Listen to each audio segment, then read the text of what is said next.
110年全国语文竞赛客家语朗读文章，高中学生组施彦强编号2号齐欢声录音，点米罗李秉章研作。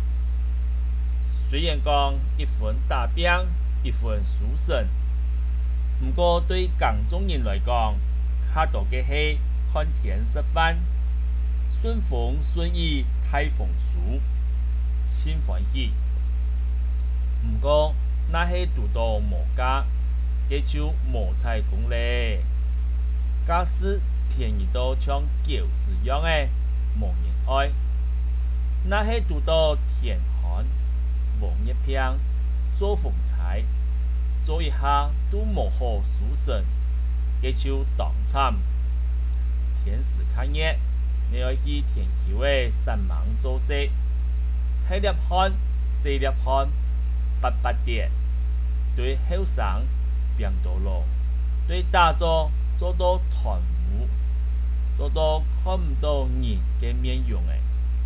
都係比到上愛有較好地位嘅想法，故所對海順都平庸，萬乃位都有冇，本百姓嘅心靈有一個寄託嘅所在。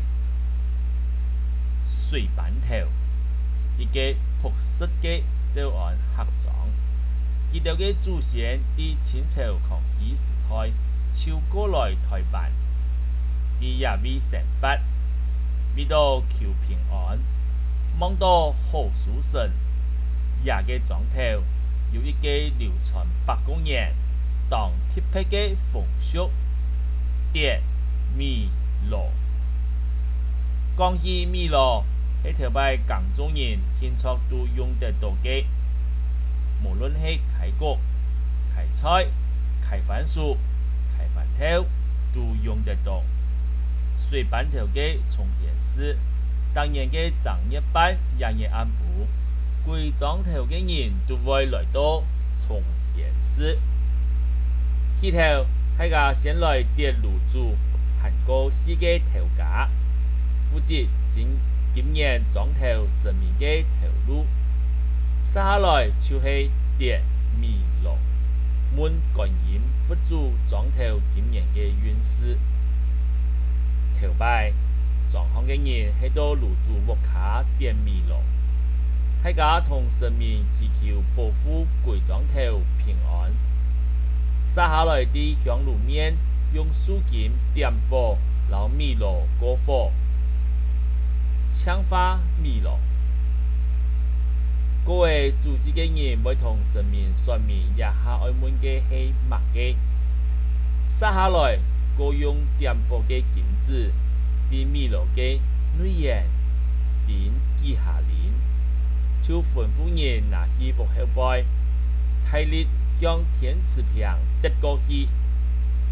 米羅被個木洞向前跌落天池坪，緊張，羅嫩嫩，太細細，老平嘅浸到黏。大家都萬分期待嘅定結果。另個來嘅米羅係開口向天，就係代表來年運勢會好，會豐收。米羅係倒撲，就係欠數。米羅那係辦旺，就係辦好辦壞。早期用24節氣來問。現時係用扣勒月份來問，詢問莊頭嘅事情。比如講，正月15來種做冬禾，好忙，像去年就跌出米冬飯頭，太初前好，太初後半熟。玻璃菜前月好，10月唔好也到，年有流年。農作物嘅時節沒有破壞，莊度嘅老人家講點米羅出來嘅結果，就係生命嘅自私。代表种菜嘅流年。电米罗代表先民的艰难时代求生法、求生命保护。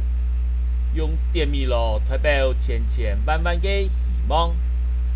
大家比个不动过来嘅米罗就代表一个希望，希望一屋下人都平安，来年丰收，好过日嚟。